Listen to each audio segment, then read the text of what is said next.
नमस्कार. आम्ही सारे खवयच्या या भागात सर्व रसिकांचं मी अतिशय मनापासून स्वागत करावं का असा जर प्रश्न मला पडला तर माझ्या पायावर धोंडा पाडून घेण्यासारखं आहे नाही काय. कारण काय तुमच्या पाठिंब्यावरच माझी खवय्येगिरीची जी हौस आहे ना ती मी भागवतोय.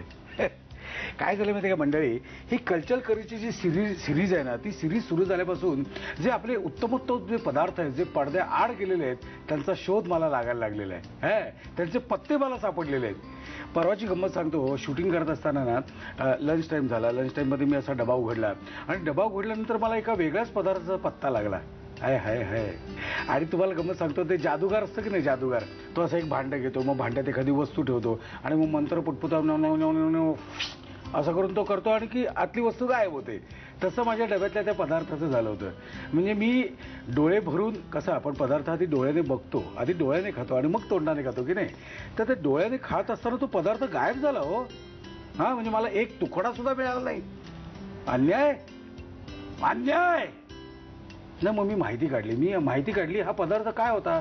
मग मला कळलं की तो आगरी पदार्थ होता. म्हणजे आगरी समाजातले जे लोक असतात ना त्यांचा तो खास पदार्थ होता.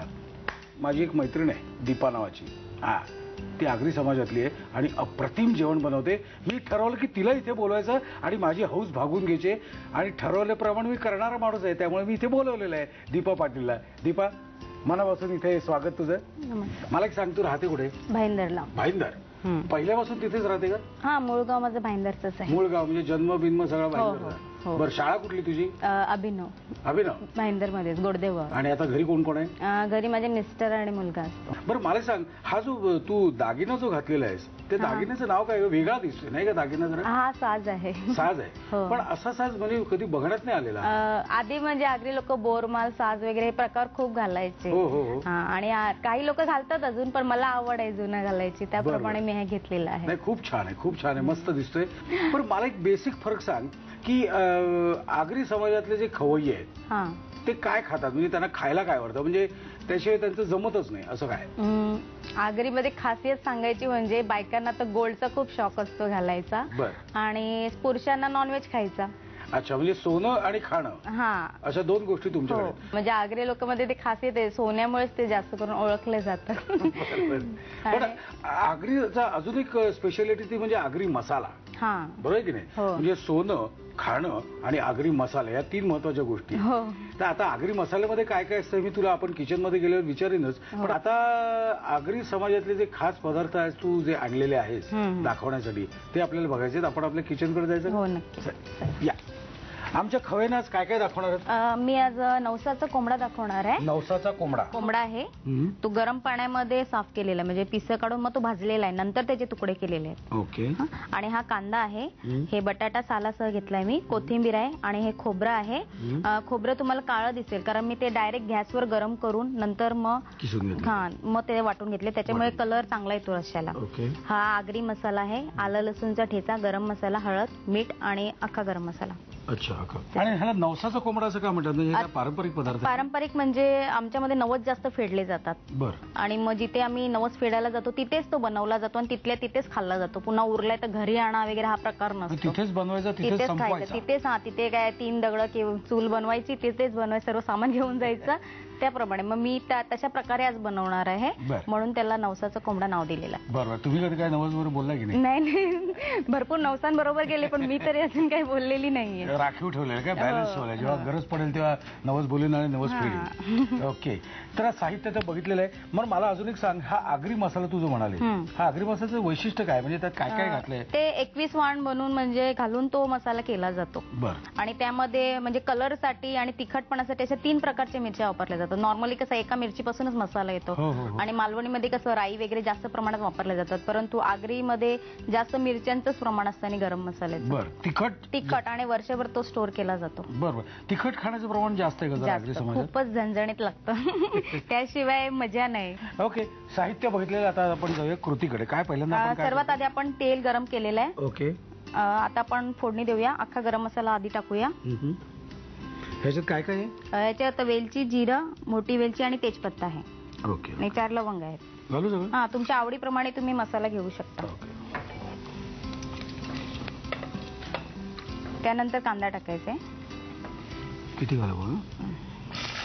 निघाल अर्धी वाटी.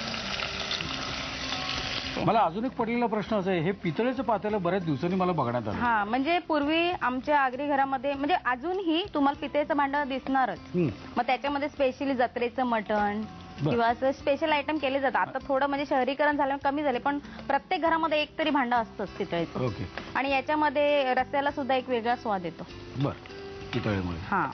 ओके, आता हे झालेलं आहे. हा, त्याच्यामध्ये आपण थोडी हळद टाकूया. बस. आणि हे मटण टाकूया, कारण हे मटण आपल्याला हळदीवरच शिजवायचं आहे. हा पदार्थ शिकवला कोणी? हा, मी माझ्या आईकडे शिकेल. बर. पण मग सासूबाईंकडून शिकलेला पदार्थ कुठला? सासूबाई वसईच्या असल्यामुळे त्यांच्या म्हणजे व्हेज भाज्या, ग्रीन भाज्या त्या खूप चांगल्या करतात. हा. हे हाण्यामध्ये किती फरक पडतो बघा. तिथे म्हणजे भाज्या खूप फ्रेश आणि ताज्या असतात ना वसई साईडला. आता हे आपण काय शिजवत ठेवायचं? याला एक वाफ आणूया आपण, थोडं वर पाणी ठेवूया किंचितचं, कारण हळदीवर लवकर शिजलं जातं. आता हे बघायचं का काय पोझिशन आहे आतली?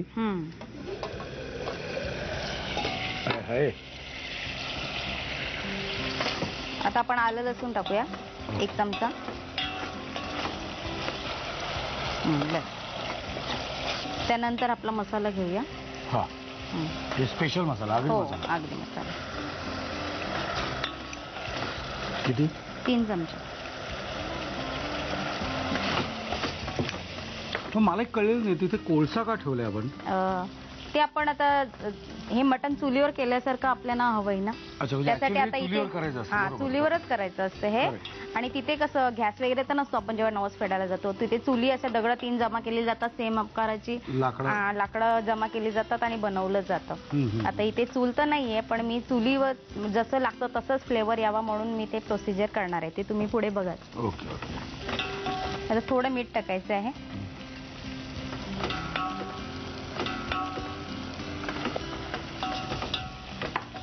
परत झाकण ठेवायचं. पुन्हा झाकण ठेवायचं. ते पाणी याच्यात टाकून द्या. अजून पाणी घालायचं का? थोडं. बस. याच्यासह पाणी घालू. वर पाणी ठेवा शिजण्यासाठी, कारण ते गावठी असल्यामुळे त्याला थोडा शिजायला वेळ लागतो. हो. आता आपण हे कोळसा इथे जाळून घेऊया आणि ही वाटी सुद्धा इथे लावून ठेवू. वाटी सुद्धा गरम करायची? वाटी सुद्धा गरम करायची. अच्छा, म्हणजे तिथे कोळसा तापवणार, तो कोळसा ह्याच्यात तुम्ही टाकणार, तोपर्यंत हे झालेलं असणार आणि ही वाटी तुम्ही ह्याच्यात ठेवणार. हो. ओके. आणि लगेच परत झाकण ठेवायचं त्याच्यावर. बरं, मला एक सांगा, हे दागिन्यांची हौस म्हणजे किंवा दागिने घालण्याची हौस ही का असते? म्हणजे रिझन काय, त्याच्यामध्ये कारण आहे का? रिझन म्हणजे ज्याची जितकी ऐपत आहे तितके दागिने घालावे. कारण कारण त्याच्यावर म्हणजे स्त्रीच्या अंगावर जेवढे दागिने असतील तेवढा तिचा नवरा श्रीमंत, तेवढं थोडाफार म्हणजे असाच अंदाज आहे. त्याच्यामुळे लग्न कार्यामध्ये जितकं दागिने घालता येतील तितके म्हणजे बायका दागिने घालतात आणि मिरवतात. साधारणपणे नॉर्मल लग्न झालं आगरी घरात तर साधारण लग्नाचा खर्च किती असतो? खर्च तर भरपूर असतो, परंतु लग्नापेक्षा हळदीला जास्त खर्च केला जातो. हळदीला म्हणजे पूर्ण गावातली लोक तर असतात, प्लस म्हणजे रिलेटिव्ह वगैरे असतात आणि जितकं नॉनव्हेजचे प्रकार म्हणा तितके केले जातात. त्याप्रमाणे असे वडे सुद्धा फेमस आहेत आमच्यामध्ये, म्हणजे ते सुद्धा लागतात, वडे पापड्या. त्या आणि बँड वगैरे भरपूर म्हणजे मजा असते. जितकी म्हणजे लग्नाला जेवढी मजा नसते तेवढी हळदीला मजा. हळदीला म्हणजे जास्त हे केलं जातं. बाकीच्यांची मजा, नवरा नवरी अगदी हातबल होऊन बसलेले. ओके. आता ते हे झालं का आपलं बघायचं? आता पण बटाटे टाकायचे आपल्याला. पाणी घालून टाकू. होता त्याच्यात हे बटाटे टाकूया आपण. अच्छा, हे बटाटे आपले शिजवलेले नाहीयेत ना? नाही, कच्चीच आहेत आणि सालासह घेतलेली आहेत ती. बरं, त्याच्या मागे काय कारण आहे? ते चवीला चांगली लागतात. त्याचा गोडवा तसाच राहतो. जर तुम्ही सालं काढून पाण्यात टाकली तर ते बटाट्याचा गोडवा कमी होतो. ओके. आता आपण गरम मसाला टाकूया. किती? आणखीन थोडासा. कोथिंबीर घालूया अर्धी.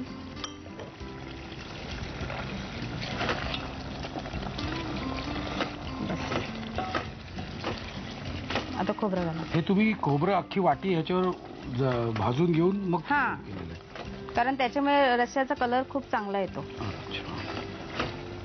किती बघा, थोडा आणखी. उत्तम कलर आलेला आहे आणि टेस्टी लागणार आहे, त्याबद्दल काहीच दुमत नाहीये. आता फक्त मला बघायचं हे की तुम्ही वाटी त्यात ठेवणार कशी आणि ते कोळशाचं करणार काय. हे आपलं जवळजवळ तयार झालेलं आहे. ओके. हा वाटीचा गॅस बंद करते मी.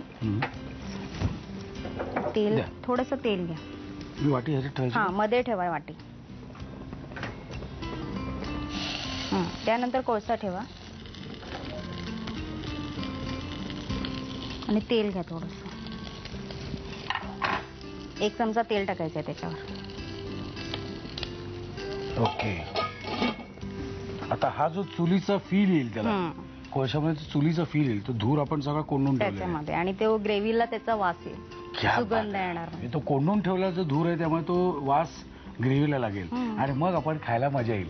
पण तुम्ही तुमच्या भावनांना कोंडून ठेवू नका, तुम्ही लगेच त्या भावना उघडा. भावना उघडा म्हणजे पेन उघडा, कळलं का? पेन उघडा आणि लिहायला घ्या साहित्य आणि कृती. नवसाचा कोंबडा बनवण्यासाठी लागणारं साहित्य: कोंबडा, बारीक चिरलेला कांदा, बटाट्याचे तुकडे, कोथिंबीर, भाजून वाटलेलं सुकं खोबरं, आगरी मसाला, आलं लसूण पेस्ट, गरम मसाला, मीठ, हळद आणि खडा गरम मसाला. कृती: कोंबडा साफ करून तो भाजून त्याचे तुकडे करावेत. कढईमध्ये तेल गरम करून त्यामध्ये खडा गरम मसाला, बारीक चिरलेला कांदा, हळद आणि भाजलेले कोंबड्याचे तुकडे घालून मिश्रण वाफवून घ्यावं. त्यामध्ये आलं लसूण पेस्ट, आगरी मसाला, मीठ, बटाट्याचे तुकडे, गरम मसाला, कोथिंबीर आणि भाजून वाटलेलं सुकं खोबरं घालून मिश्रण शिजवून घ्यावं. एका वाटीमध्ये भाजलेला कोळसा घेऊन ही वाटी मटणाच्या कढईत ठेवून त्यावर गरम असतानाच तेल सोडावं, त्यावर झाकण ठेवावं आणि वाफवून डिश सर्व्ह करावी.